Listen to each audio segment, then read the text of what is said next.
This is an I Am Listening original podcast. I said I'd recruit more police officers. I did. Said we'd get crime down. It is starting to come down again. I said we'll support more victims of crime, and we are doing that. It's about being proactive in your communications, but also making sure that you're delivering on what people elected you to do. Welcome to the Kent Politics Podcast, your go-to source for insightful discussions on local and national political matters. Join us as we take a deep dive into local government across the county. Find out what the key decision makers have to say, what your money is being spent on, and how the party's policies could affect how we live. Engage with us as we delve into the issues that matter to you and explore the dynamic world of politics from a Kent perspective.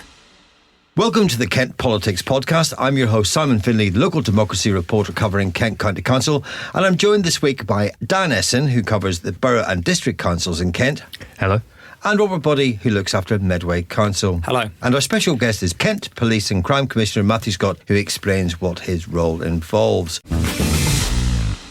First up, Dan, what's been going on in your neck of the woods? So not too long ago, I got some deja vu watching yet another big solar farm get rejected. It was a 40 megawatt, or meant to be a 40 megawatt solar farm out in the sticks, but Swale Borough Council ended up throwing it out, which is increasingly topical given the new government's penchant for renewable energy. Quite. Whereabouts is this proposed solar farm, and what does 40 megawatts actually mean? So in the developer's estimation, 40 megawatts is about the power needed to keep 11,500 homes running for a year. And also bear in mind that any solar farm of 50 megawatts or more is nationally significant in the decisions made by the government, not by council planning committees. So it's nothing to be sniffed at in terms of size. Location-wise, it was meant to be on a pretty huge area of farmland between Borden and a little hamlet called Ode Street, sort of in the general area of Sittingbourne. Is this the fact that it was agricultural land that incensed councillors so much?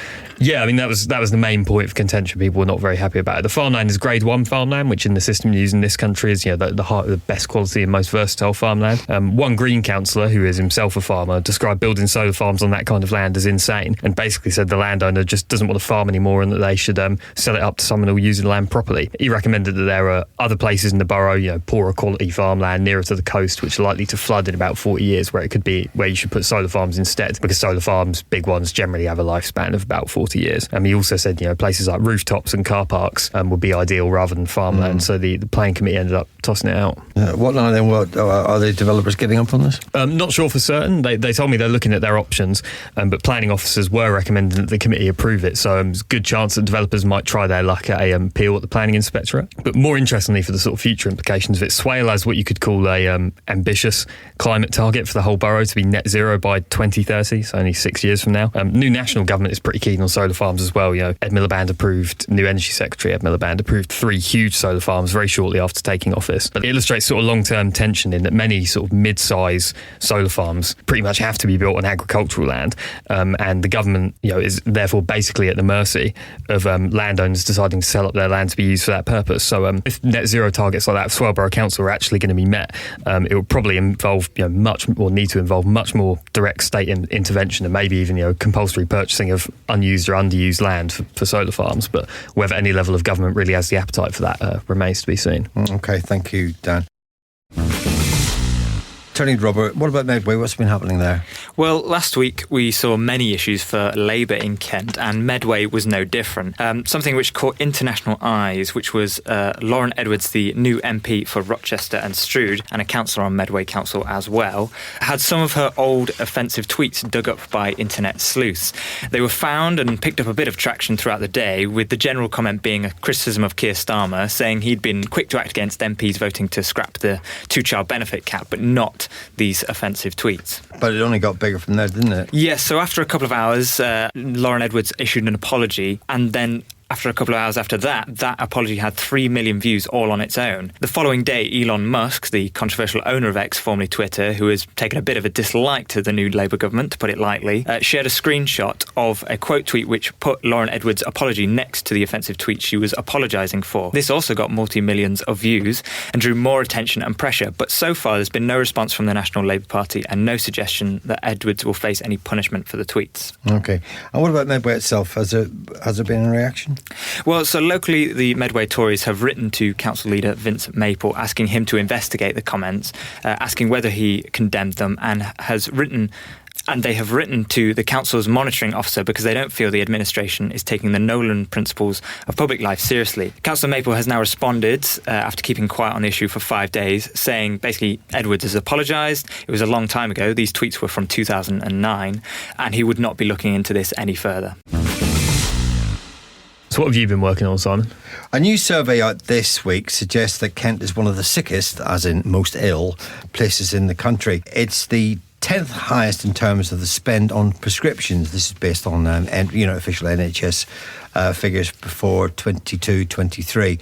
So on average, local people cost their integrated care board £181 per person in medication charges, all of which are covered by the NHS. And the latest figures show that more than 30 million prescriptions were made out in Kent during that period at a cost over 352 million. And based on a population of about 1.9 million, it averages 181 per patient. So if Kent is only the 10th, who tops the list and who spends the least on their prescriptions? Top of the sick list is Cambridgeshire and Peterborough, which has far fewer prescriptions. That's around about 20 million at a high cost, 33 million to its just over 1 million inhabitants. So it works out about £332 each. So you've got fewer prescriptions, but more of them costing more. So that's why with a lower population. And South East London roughly has the per capita spend of about 106 million. The study was carried out by nhsdiscountoffers.co.uk and analysed the NHS Business Services Authority's data on prescription costs and how it compared to the coinciding population of each ICB, each board. And they covered the 22-23 period and looked at the records of all 42 ICBs. Is it really that simple? The NHS famously convoluted in its organisation of its finances. Well, these are the broad statistical sort of interpretations, and you have to remember that this covers the cost of the cost to the NHS of prescriptions, not the people actually pay for them themselves. But the nhsdiscountoffers.co.uk, this suggests that areas that invest the most in prescriptions often have to do so because of the higher prescription volumes or due to the higher cost of medicines they are investing in, potentially indicating the greater prevalence of chronic conditions or more comprehensive healthcare coverage in these regions. So it's not just a case of being ill, it's also a case of having the quality and the actual sort of volume of prescriptions that are required in any one area. Is there a topic that you would like to be discussed on the Kent Politics podcast? Perhaps you've got a question for one of our panel, or you'd like to comment on a hot topic in local or national government. Get in touch by emailing or sending a voice note to kentpoliticspodcast@thekmgroup.co.uk. At just 31, he was the youngest police and crime commissioner in the country when he was first elected back in 2016. A lifelong Conservative, Matthew Scott was re-elected in May for a third term to serve Kent. Welcome, Matthew. Thanks for giving us your time today. No, thanks for having me. I really appreciate it. No problem. Listen, just for the benefit of the listeners who may not be aware, what does the Kent Police and Crime Commissioner do?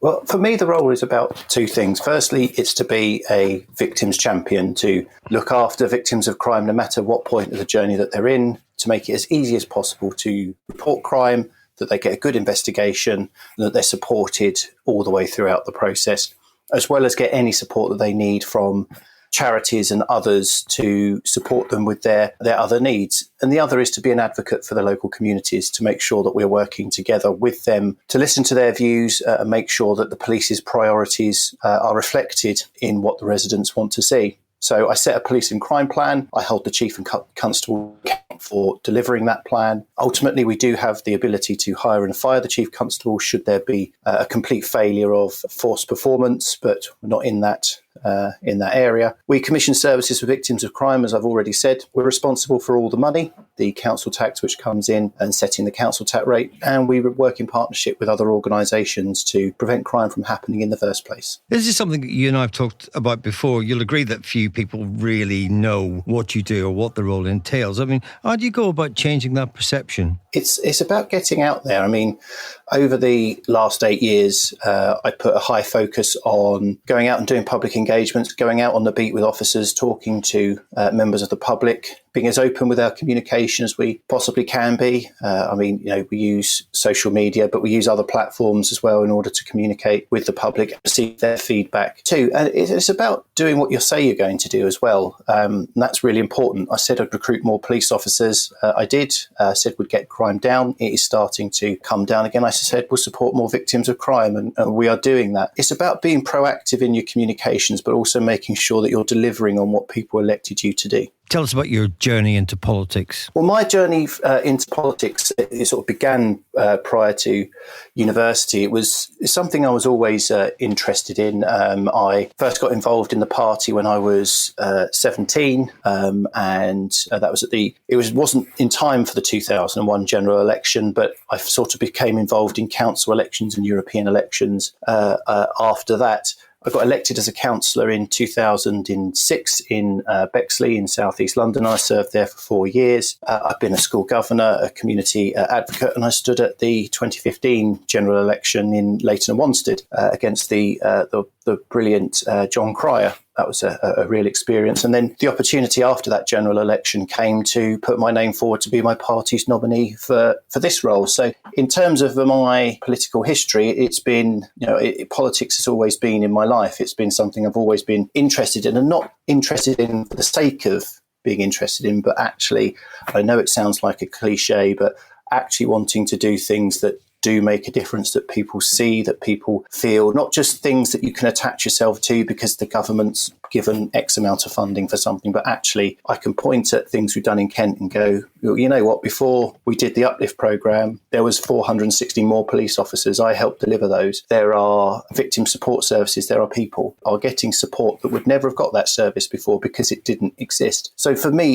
it's about those tangible, practical things that you can actually deliver for people. Your career, has been dominated thus far by the world of politics. I mean, what sort of real world experience do you can you point to? It depends on your view of real world. I mean, I've been, like lots of people, I've been a school governor. I ran a community centre. I've had other roles. I'm chair of a company now. Lots of people have been involved in business. We set the policing procurement company up from scratch. I led that work over the course of the last 5 years in terms of making sure that we were all compliant, that we are all properly constituted, etc. So, there are actual proper things that I have done, but I don't think we should also be so dismissive of people who have political backgrounds, because one of my great strengths has been that I know how to get things done, that having worked at Westminster and worked at Whitehall, I knew exactly where to go, how to get things done, who to work with in order to achieve things. So, I have got lots of different experiences in my life, but also the fact that I know how to get things done, I think has benefited Kent quite a lot. The relatively new Chief Constable, Tim Smith, is the man you have to hold to account, as you mentioned earlier on. And I'm sure there's much that you agree on, and that much that you agree that you must strive to try and achieve.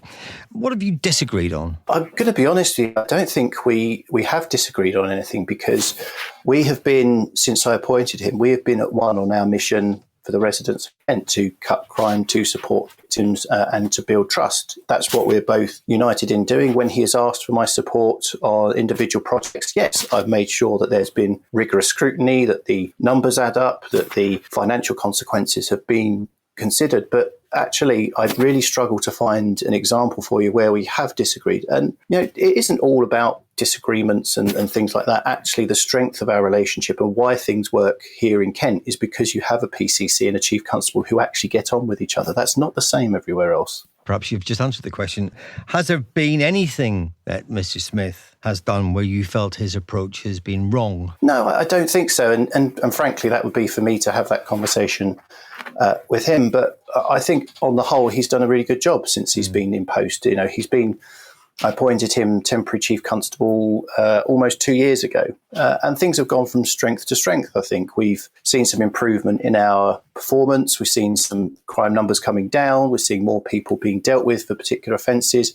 Again, I think he's doing a good job, and I would struggle to find an example of where we've disagreed on anything like that. And I think it is that unity, the ability to have those constructive conversations that actually works to our strength here. Yeah. Is there anything that you have regrets over that you feel perhaps you could have done better in the past days? I That's an interesting one. I think we can always look back at programs that maybe haven't worked and things that we maybe would like to have seen some better results from. You'll occasionally you'll see some of our programs, and I'll give you one example. We had our domestic abuse and stalker perpetrator program, which was funded by central government.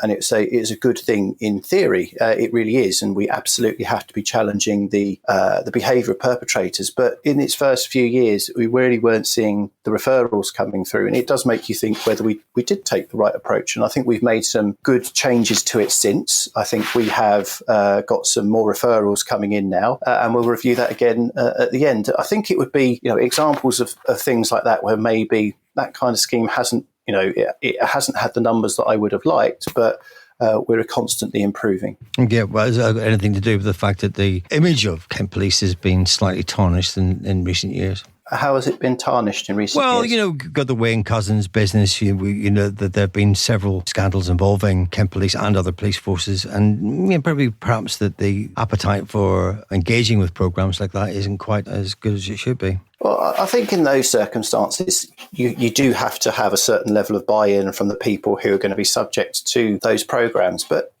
on the whole, there have been some examples of where, Kent Police has had its reputation affected by officers who have committed crimes, who have committed some really terrible things. But the important thing is that the Chief Constable and we are committed to rooting those individuals out. Where cases can be made, they'll present charges to the CPS and push for dismissal at gross misconduct hearings where that is possible. And where we can prove that the crime is linked to their service as a police officer, I also have the ability to go after their pension. Now, I know that policing confidence has been knocked generally because of some of those things that you have mentioned. And that's why one of the three main things I ran on during the course of this election was building trust, because there's no point saying rebuild trust or things like that. You have got to just build trust again, because whether it was Kent Police or a Kent police officer who was involved, or whether they were an officer from another police force, actually we as Policing UK have to take it and say, like we did with the Casey review, is that we have to make sure that we're implementing all of those recommendations, whether they've been directly found against Kent or not. And we are doing those things. So we are trying to build trust. We're still seeing people wanting to become police officers in Kent. We still get more applications than we do for the number of vacancies that we have, but we still got some work to do in the local community. Okay. We have a new government, a Labour government under Sir Keir Starmer, which wasn't massively unexpected, but will there be a new approach to the Commissioner's role under Labour as far as you're aware? I think it's too early to say, really. I mean, they've had 5 or 6 weeks in office, and they've had some very serious policing matters with the protests which have been going on that they've had to deal with.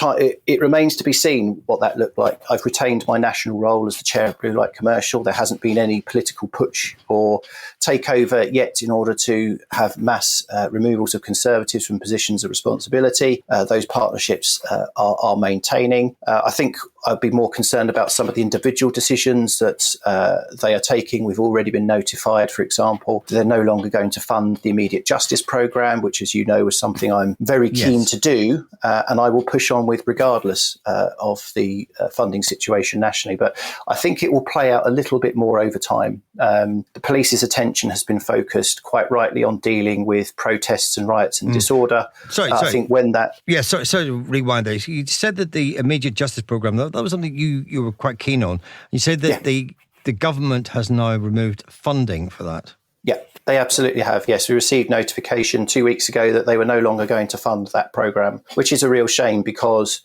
we've already started work in my office to put together a programme which we would have hoped to have started in October, so that people will pay back to the community if they commit acts of antisocial behaviour. But I'm not going to be deterred by that. So we will locate funding from within my commissioning budget in order to produce a programme of our own. It may not be of the same size as the one that the previous government had committed to, to. But again, it's an early sign of, I think, where some tensions lie. They've come straight in. They've cut that programme. They've reduced the winter fuel allowance for most pensioners. And I think you'll start to see that playing out over the next few months. It's going to be how they take individual decisions as opposed to any great strategic change as of yet. A few weeks into being Prime Minister, Sir Keir was confronted by widespread rioting in the wake of the Southport killings. He dispensed pretty swift justice, jailing the guilty at the first available opportunity. I mean, for a man like yourself who takes a tough line on these things, it must have been music to your ears. Well, I think actually we should pay full credit to the police forces who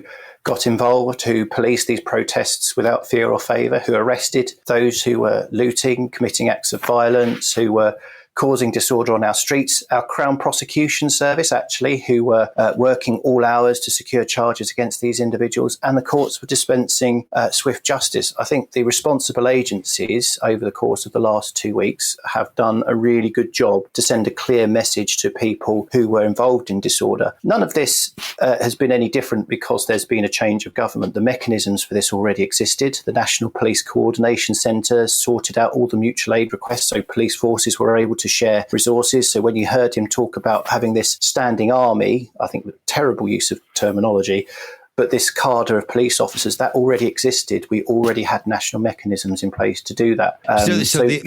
Policing has really responded well to the protests and the disorder. It didn't actually need that much of a different approach. People have been asking the question, surely, that, if you can get the courts to work, to get the police to have the powers to be able to put people in prison without talking about sort of prison overcrowding, well, why is this not happening all the time? Well, in Kent, it certainly is. When we've had protests in our county, whether you go back to 2016 and you had the disorder down at Dover, we had over 2 years we spent pursuing those people all across the country, securing 64 convictions and 85 years worth of prison sentences, with Extinction Rebellion and Just Stop Oil, when they were climbing the gantries on the M25 or they were stopping the traffic. Kent Police was getting straight in there and arresting them. We were not messing around with these individuals in Kent. They were getting stuck in and dealing with them consistently. This isn't a new thing here. And elsewhere in the country, they were doing the same as well. Other police force areas in Surrey and Sussex and Essex, they were getting stuck in and dealing with the disruptive protesters who were impacting upon other people's lives. The mutual aid arrangements, which we had for sending police officers to Bristol or to Dorset or wherever, those were already in place. So policing had a really effective response. So they needed to step up. They needed to step up quickly. They did. And I full credit to all of our police officers and staff who have been involved in the response to these protests, because actually I think they've done a really good job. You have a pretty well-known view on prisons, that you should build them and fill them. Is that really realistic in today's climate? Well, it's one of those areas where I am quite clear. I think we should be building prisons. We had a commitment under the last government to build more prisons. We have a commitment from the new government to build more prisons. So I very much hope that they fulfil their promise to build more prison places, because we do have a need for those prison places to take in place. That does require, in addition, extra recruitment of prison officers. We need to support our prison officers better, give them the support that they need so that they can deliver what they need to within the prisons themselves, proper education, rehabilitation, treatment, etc. Then you'll start to address the reoffending problem. I don't agree with taking away sentences from people. I know that they've got a programme which they're going to start releasing people earlier from September in order to deal with some of the capacity issues. And whilst I understand that as a short-term mechanism, that should never distract from the fact that we do need a prisons building programme.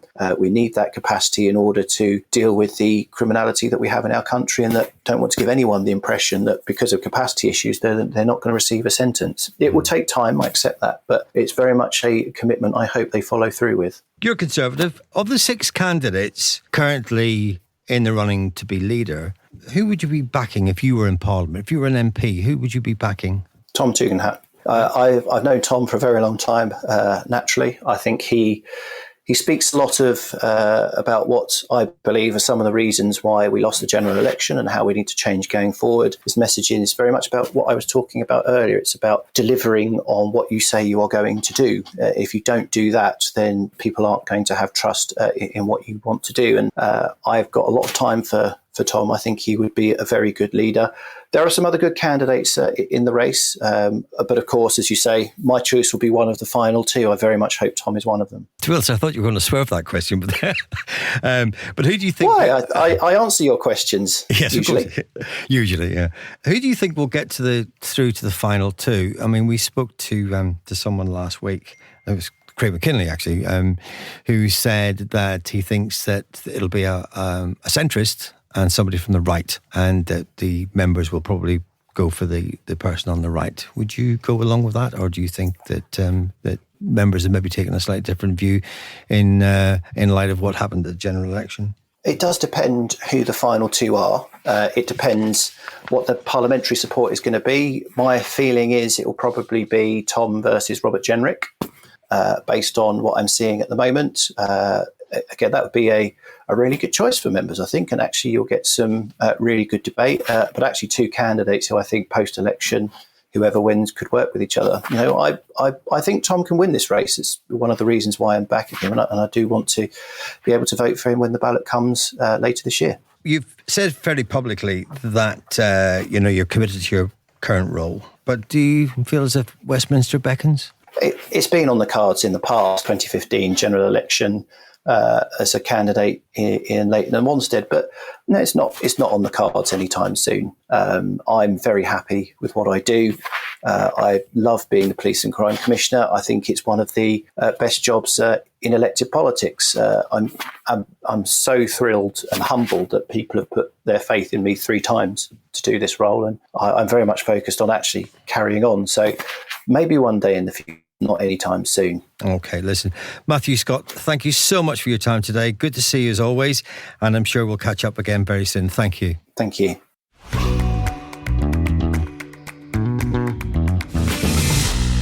We now know the 6 candidates who want to become the new Conservative Party leader.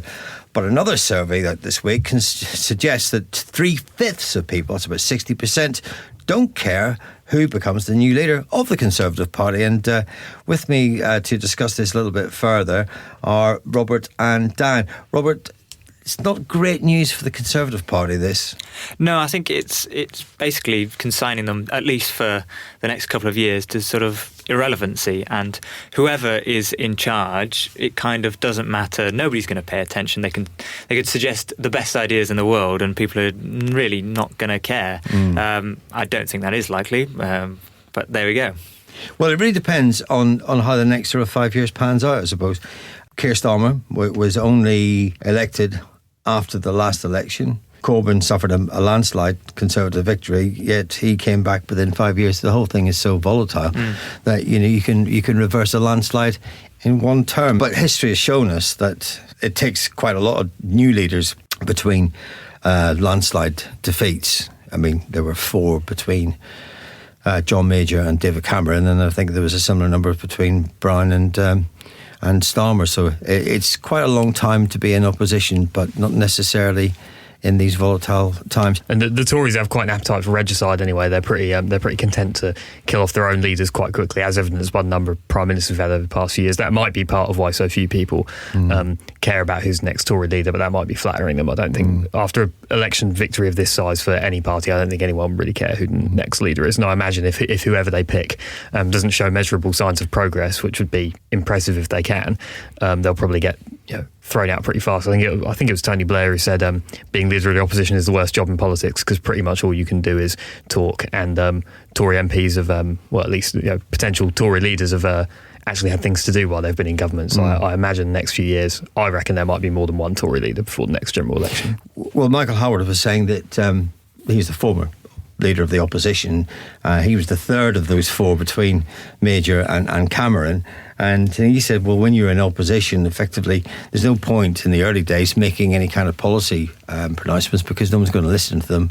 And besides which, you've got no way of carrying them out. And if anything, you're just going to have any good ideas nicked by the government. But Tom Tugendhat, who is one of the 6, has been speaking to one of the national newspapers. What was he saying for himself? Well, I think he's technically now Shadow Security Minister, which I believe is just the shadow equivalent of the job he had when he was in government. He made a speech. It wasn't quite a leadership launch speech. It was more of a technically in his capacity as a shadow minister. But for the most part, it was about crime and law and order in response to the sort of unrest in the wake of the murders in Southport a couple of weeks ago. And for the most part, it was essentially what you'd expect and what anybody in his position would say. He was criticising the government for not responding to the riots fast enough. He was, despite being perceived as a moderate, he was sketching out quite a hard-line position on law and order and sort of stricter enforcement of it, and that riots could have been stopped earlier, presumably by sort of stricter control of the movements of people likely to be involved in them. Do you think that that's because, as Craig McKinley said in this programme a little while ago, that MPs are likely to choose from the 6 candidates, one from the centre and one from the right, and then the membership, the wider membership, will then choose probably the one that's most right-wing? Do you think Tom Tugendhat, who's a known moderate, is actually trying to make his pitch early on to the wider membership? Yeah, I mean, he's probably giving it a go. I mean, moderate's one way to put it. I have on good authority people in the Tory party who are on the right tend to call his sort wets. But yeah, I mean, I don't think it's necessarily a position to be on the right of the party. Say that the criticise the government for not enforcing law and order fast enough. It's what any leadership candidate will say about the way the government's responded to the riots, I imagine. But yeah, I guess part of it is that he's widely regarded by people on the right of the party as being a bit soft, and he doesn't want to give them any opportunity to say he's too soft on law and order stuff. But I mean, like I say, he's former soldier, shadow security minister. This is very much his kind of bag. So I don't think it's surprising. I think it's what he would say anyway, even if he wasn't sort of afraid of being beat by a candidate on the right of the party. Yeah, I mean, I think it's possible that Tom Tugendhat could actually sort of end up quite appealing to the membership. But it really depends on who the person who's also on the ticket. But what's the latest on this Lauren Edwards business? I mean, it seems to rumble on and on and on. Yeah, I think, so as I said earlier, the local Medway Labour group say they're not going to investigate on sort of the council side of things. The Labour Party nationally have made no comment about this. I've tried to contact a couple of people I know within the Labour Party and heard nothing back, significant anyway. She's deleted her or deactivated her Twitter account, so you can't actually see the apology anymore. You can only see it in news reports about this. I think she is trying to keep a very low profile after the sort of mountain of attention which was piled upon her. I think these sorts of things, these, dredging up old social media posts, it has become quite common these days, and I think particularly in this case, it was 15 years ago in 2009. I think the argument, particularly from the local Labour group, has said basically it's a long time ago, she's apologised. And so that's kind of hoping it will all die down within a natural sort of timeline, and hopefully not do too much damage to the branding of the Labour Party. Whether certain Conservative figures will allow that to happen, or at least try and keep it going for as long as possible, that's another thing. You'd think that these candidates would have learned their lessons by now, that either you don't have Twitter at all, or you go back and you check right to the very beginning and you delete anything that's possibly could be interpreted the wrong way. Yeah, I mean, in among the sort of when this tweet was being shared before it was deleted, a lot of people were saying, these are the new high quality Keir Starmer candidates and various things about the actual comments themselves. But there were a lot of people also saying, how on earth has this been allowed to slip through, particularly in this sort of manicured media age that we live in, where a lot of candidates are very polished and all this sort of thing. A lot of people were asking, you've been on Twitter for, I think her account was started in 2008. She's been on the platform for more than sort of 15 years. Who doesn't think, maybe I should check through and see if I've said anything dodgy in that time when, yes, she was involved in politics. She was a parliamentary researcher at the time. But, maybe they weren't always thinking about a political career that would come under this kind of scrutiny, and might think, maybe I should go back and just check. Nobody thinks they've said anything outrageous, but it's better to be safe than sorry, as we've seen. Well, maybe you've got, 4 or 5 candidates who are your shortlist for the actual candidacy before the election, and then you choose somebody. It might have been an idea before you got to that point of choosing them for the candidacy to actually go through each one of their social media accounts, however long it might take to do so.